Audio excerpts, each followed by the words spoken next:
Salut, c'est encore moi, Jade Thomas.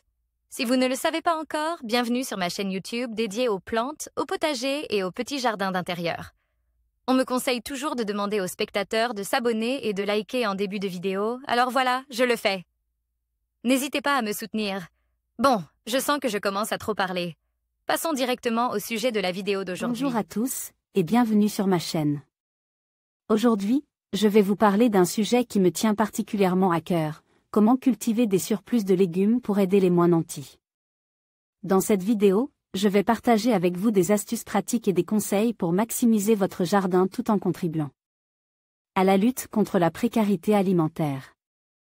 Ensemble, nous pouvons faire une différence en transformant nos surplus en soutien pour ceux qui en ont besoin. Restez avec moi pour découvrir comment vous pouvez agir et faire fleurir la solidarité dans votre communauté.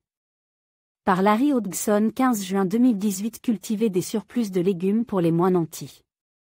Un rang pour ceux qui ont faim, c'est le titre d'un programme organisé conjointement par la Garden Nourritaire Association Fondation, l'Association canadienne des banques alimentaires et le Conseil du compostage du Canada pour encourager les jardiniers à planter un surplus de légumes qu'ils peuvent par la suite offrir aux banques alimentaires. Si vous avez un potager en pleine terre, vous pourriez justement planter un rang de plus, mais si l'espace vous manque, par exemple.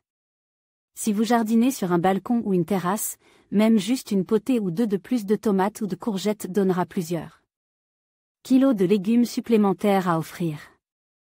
Comment faire le don? Équipe de Moisson Beauce. Source: www.leclaireur-progr. Ça, pour connaître le nom d'une banque alimentaire ou d'une soupe populaire près de chez vous, composez le 211, la ligne d'assistance de Centraide Canada. Elle saura vous diriger vers une banque alimentaire ou une soupe populaire dans votre quartier, comme Moisson Montréal et Moisson Québec. Enfin, n'oubliez pas de donner un petit coup de fil avant d'y aller. Il y a peut-être une journée ou une heure qui leur convient davantage pour recevoir des dons. N'oubliez pas que ces organismes fonctionnent en bonne partie avec l'aide de bénévoles et qu'on veut les aider, pas obliger les bénévoles à faire des heures supplémentaires. Autre programme en France, il y a le programme Potager Citoyen en partenariat avec les jardineries Gamme Vert qui vous donne des semences de légumes au printemps et à qui vous rapportez la récolte quand elle est prête. Et rien ne vous empêche de rapporter d'autres légumes en surplus aussi. Les légumes remis vont au Resto du Cœur même s'il n'y a pas de programme organisé de partage des surplus de légumes dans votre région. Rien ne vous empêche de contacter une soupe populaire près de chez vous pour demander comment leur livrer vos surplus de légumes. Cet été, soyons généreux, plantons tous un rang pour ceux qui ont faim. Nos partenaires locaux. En conclusion, cultiver des surplus de légumes pour les moins nantis est une initiative qui peut transformer des vies et renforcer notre communauté.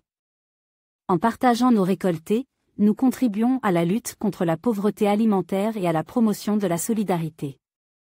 Chacun d'entre nous a le pouvoir d'agir, que ce soit en cultivant un petit jardin ou en soutenant des projets locaux.